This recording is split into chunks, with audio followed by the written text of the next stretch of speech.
Your support helps us bring you programs you love. Go to wyomingpbs.org, click on Support, and become a sustaining member or an annual member.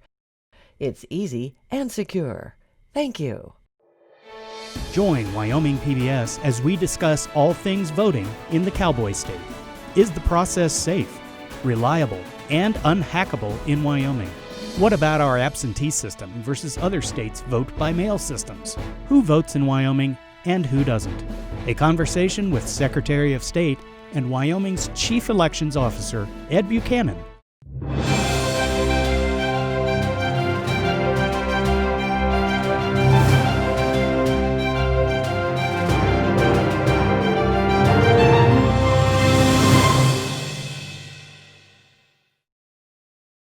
Funding for this program is made possible in part by the Wyoming Humanities Council, helping Wyoming take a closer look at life through the humanities, thinkwy.org, and by the members of the Wyoming PBS Foundation. Thank you for your support.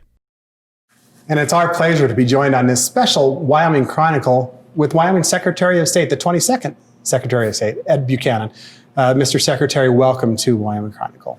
Thank you, Craig. It's a pleasure to be with you today. We want to give every opportunity to talk about all things voting in Wyoming, the importance of the vote. We're obviously in a general election cycle here, and Election Day is fast approaching.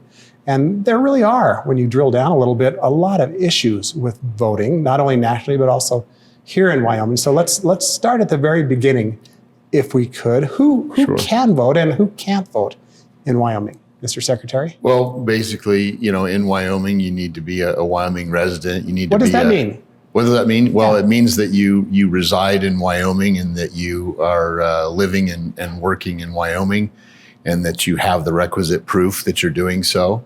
And if you are a resident and you're 18 years of age, you can vote.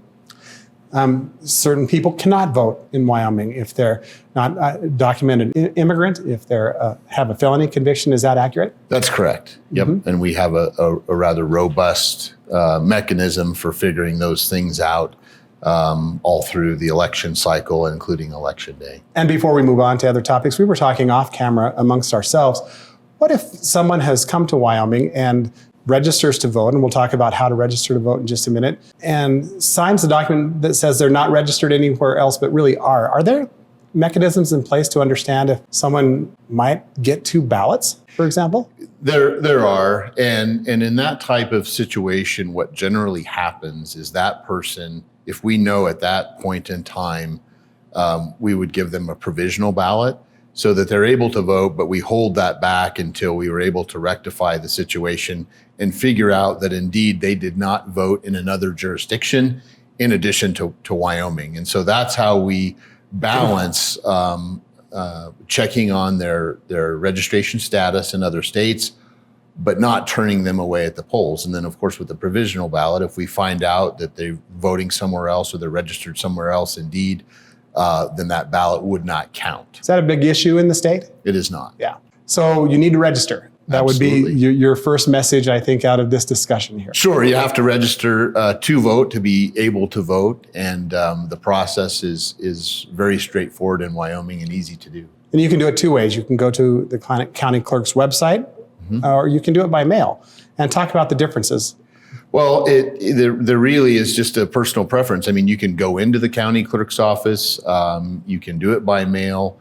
The differences are relatively minor, except that in all cases, you have to attest that you indeed are a resident of the state of Wyoming. And initially, you might have to provide some documentation regarding address and so forth and so on. But for the most part, you need something that shows your identity and that also that you are a Wyoming resident. So that can be a driver's license most commonly because it includes your driver's license number, and federal law requires us to verify a driver's license number or the last four of your Social Security. There's been discussions in various legislative sessions about whether it needs to be maybe more strict relative to voter ID requirements and those types of things. What are you thinking in this election cycle? Does Wyoming have adequate protections relative to identity, I guess, certification, if you will? I think for now, where we are today, it is. certainly that can change. Wyoming has a small population. Of course, elections are run at the county level by the county clerks, and we're very fortunate in that with our small population, the clerks know a lot of the local residents, and a lot of us know each other. So if there's something strange going on, usually that's where it gets discovered. And so I think for now, we're good with that. We're exempt from motor voter laws because we allow registration all the way up to Election Day. But I think you'll see a discussion regarding a more robust voter ID in the years to come because things change. And the one thing I've always said about voter ID and fraud issues is you don't want to wait until you have a problem, because one of the most common pushbacks on voter ID is that, well, we don't have that problem here. And the only issue I have with that statement is if you're waiting for a problem to arise before you fix it, you're going to have a big problem on your hands. And I would rather be proactive, because fraud by its nature is just that. It's fraud. It operates below the radar, and you don't see it 9 times out of 10 until it's too late. You've got a problem. So I think we need to be vigilant. But for today and this election cycle, certainly, I think we're in good shape. Election Day is November 3rd. Yes, sir. People can still register on Election Day. Correct. And I guess your office would encourage folks, if they maybe haven't voted recently and want to vote in this election, to go to the polls where you can register. Absolutely. I mean, that's the thing we just spoke about. It's very easy to register to vote in Wyoming. All the way up until Election Day, you can register to vote.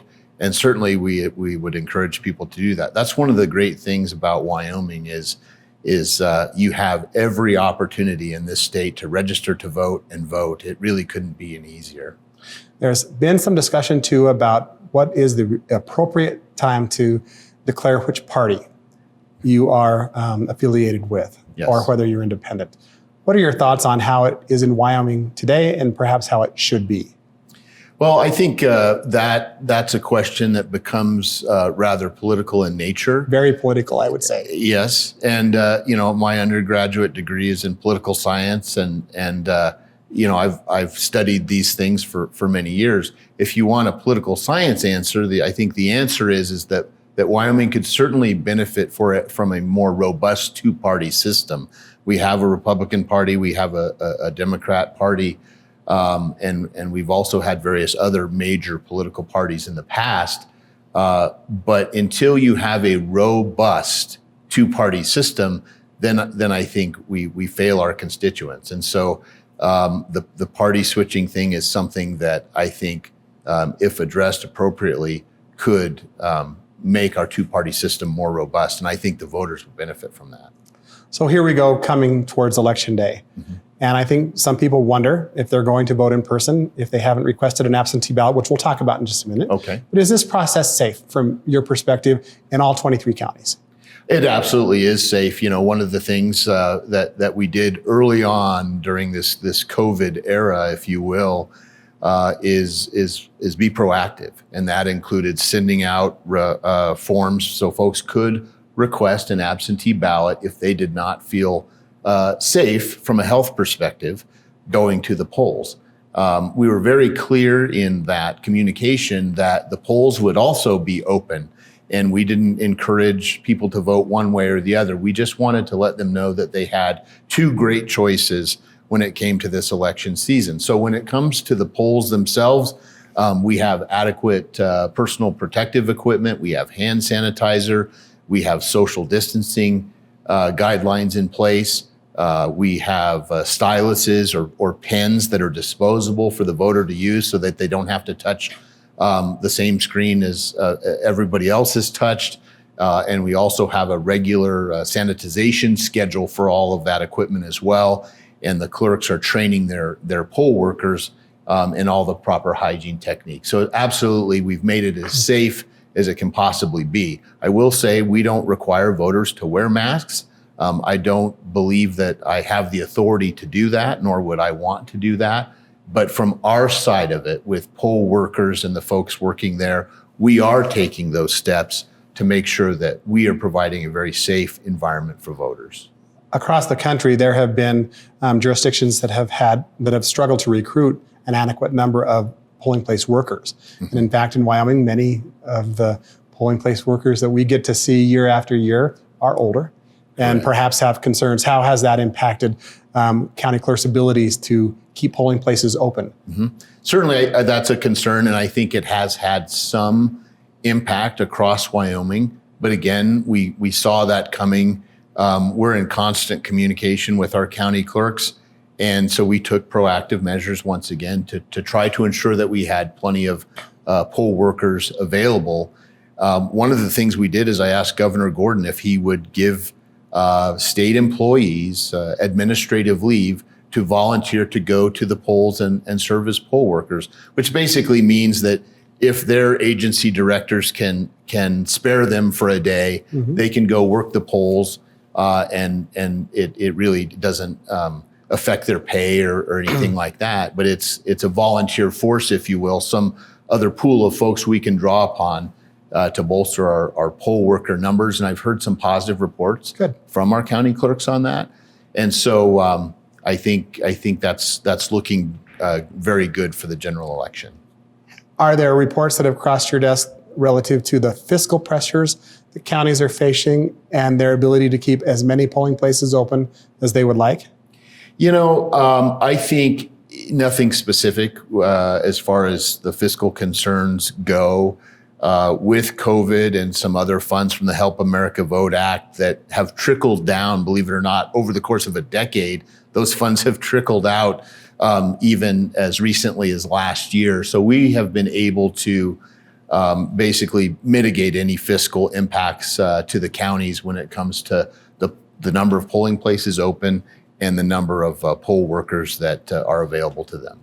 You've talked over time the differences between mail-in voting and absentee voting, and Wyoming allows for absentee votes. Some states believe, and I think that you have talked about this before, but I want to just mention that when you register to vote, that should be enough to, in a sense, inherently then request a ballot instead of going through a second step of requesting a ballot like you had talked about earlier, which you can do in Wyoming for any reason, whether you travel, whether you're sick, whether you just don't want to go to the polls. What are the differences there in your eyes? And why is it do you believe it's best for Wyoming to do it as it does? Well, just off the beginning of this in my answer, clarify one point. You can register to vote and request an absentee ballot at the same time. You just won't receive that absentee ballot until, of course, the absentee ballots have been printed and we arrive into the absentee voting period. But if you have registered years ago and have voted consistently, you will not receive a ballot by mail unless you request it then. But if you're just a new voter and you're registering, you could request an absentee ballot. But if the question is I registered last year and I voted in every election in person, and yes, so if this year you want to vote absentee, you need to request an absentee ballot. And I like that system. And the reason why is because when an individual voter requests that absentee ballot, they know it's coming and the clerk had that communication.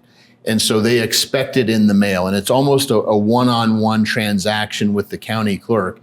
And I think in that way, it's much different than a mail-in system or a vote by mail system where they automatically send out ballots to every registered voter. They're two completely separate things. We do not have vote by mail in Wyoming.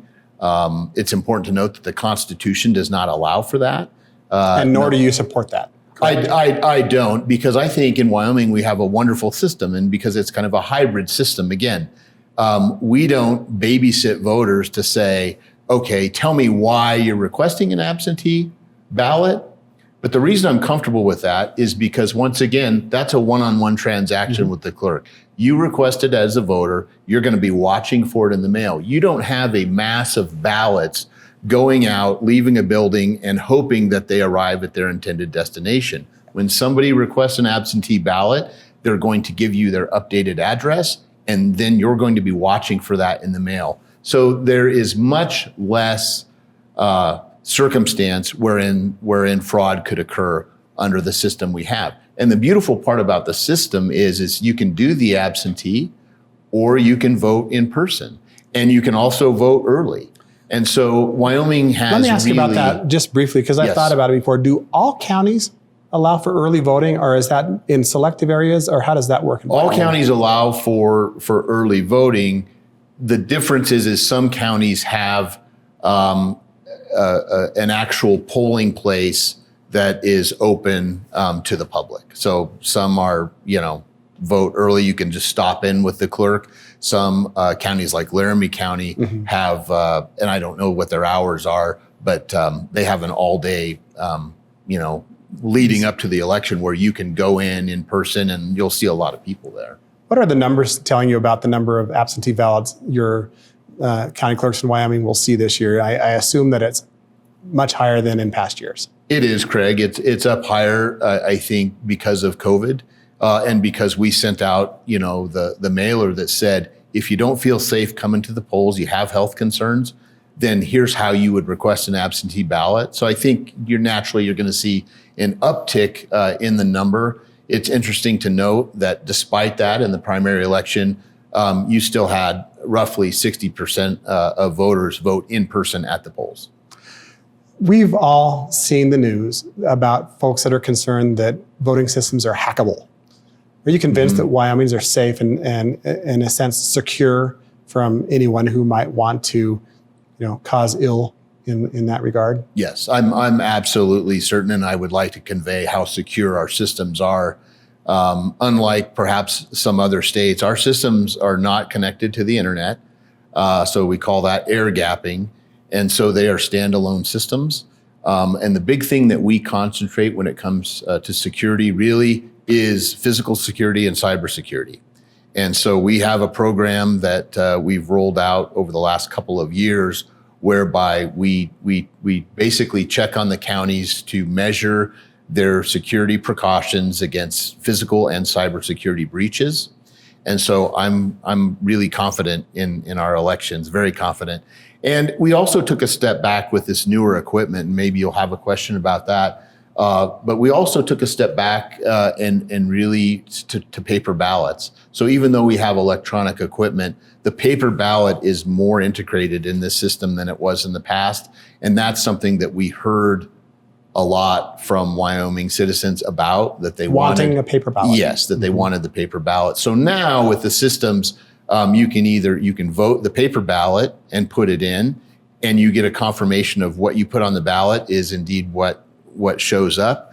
And also on the machines that you would use, it also spits out a paper ballot, and you can look at it, and it's very easy to read, and you can say, yes, that's exactly how I voted, and then give it back. And so we've kind of got a confirmation process built in with this new system to give voters confidence when it comes to the election. But again, to reiterate, none of it is connected to the internet. That's correct. Yeah. You, I think, wish more Wyomingites would vote. Of course. Sure. And the primary elections, I think, maybe not just in Wyoming, but across the country, might have been disappointing relative to voter turnout. How does your office encourage people to vote? And do you have a target group, I guess, that you really wish would get out and vote more? Sure. Well, we take all kinds of measures, mainly on social media and on our website, to encourage voters of all demographics to get out and register. How to register. We put out all kinds of information on how the process works, and the county clerks also do a great job in doing the same thing. So really, it's a state and local effort. I would say it's always an effort for us to increase voter turnout among the 18 to 24-year-old younger voters demographic.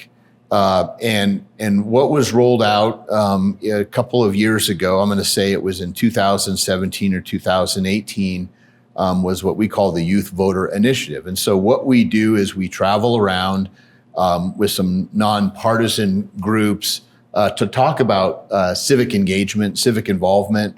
We identify issues that are important to young people, and then we take them through the process of how they might accomplish that change that they would like to see. How do they get involved? How do they vote? How do they contact somebody to tell them about the issue of which they have a concern? And kind of try to teach that lesson that voting in our society is the way you accomplish the change that you want to see. So we kind of take it from start to finish. It's an idea, something you don't like. Okay, how would you go about changing that?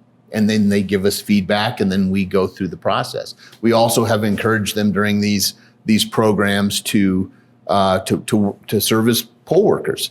In Wyoming, you can be 16 and you can serve as a poll worker. And not old enough to vote. Interesting. Yeah. Sure. And what a great education though it would be, because when they did turn 18, I think you would find a lot of those young people Absolutely. would be more inclined to vote.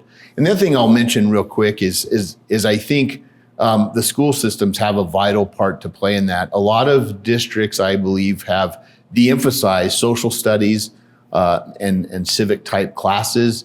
And I think that if that were more robust, then I think that would be very helpful to our efforts in this regard.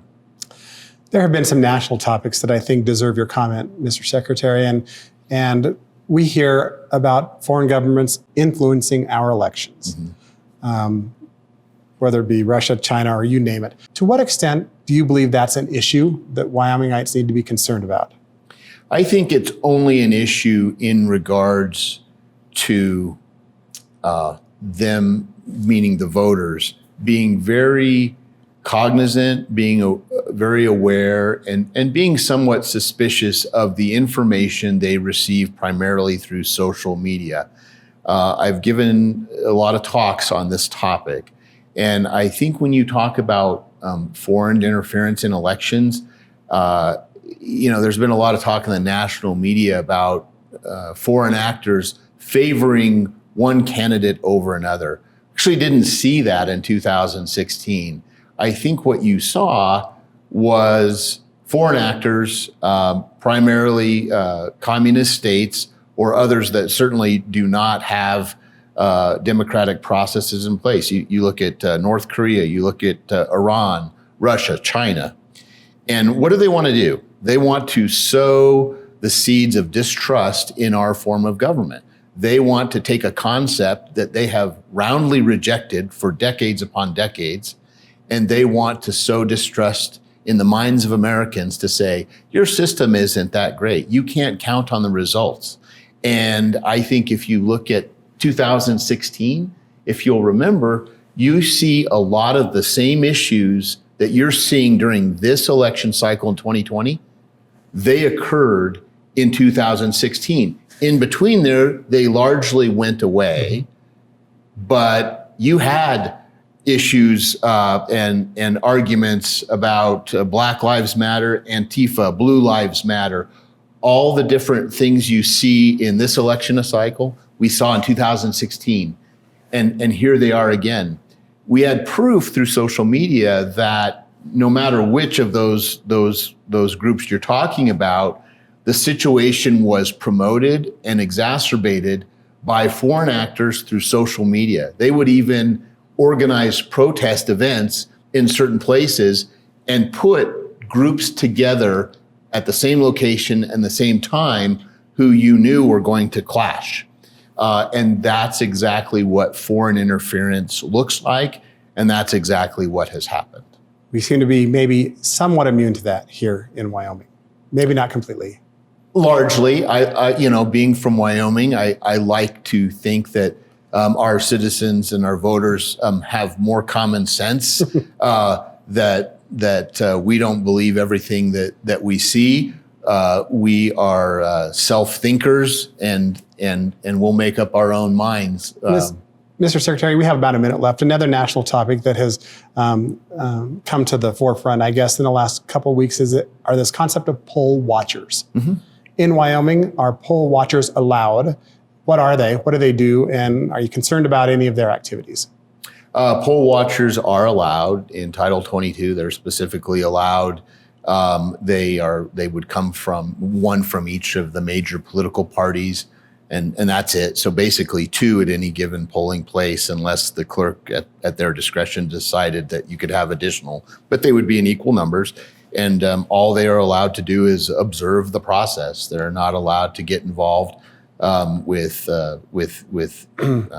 talking to You're voters. convinced that's not a form of intimidation in Wyoming at all? No, not at all. Not at all. In Wyoming, and I think in that law has been on the books for a long, long time.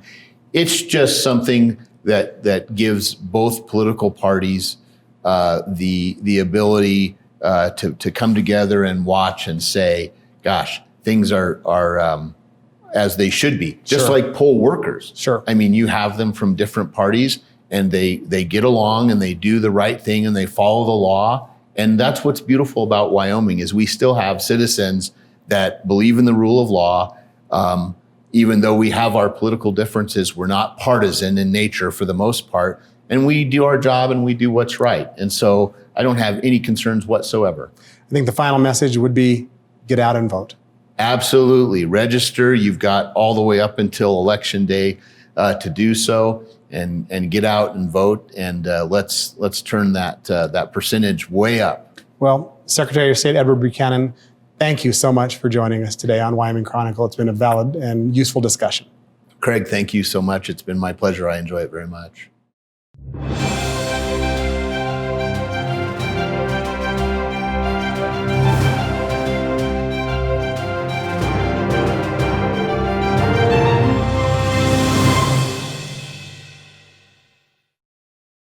Funding for this program is made possible in part by the Wyoming Humanities Council, helping Wyoming take a closer look at life through the humanities, thinkwy.org, and by the members of the Wyoming PBS Foundation. Thank you for your support.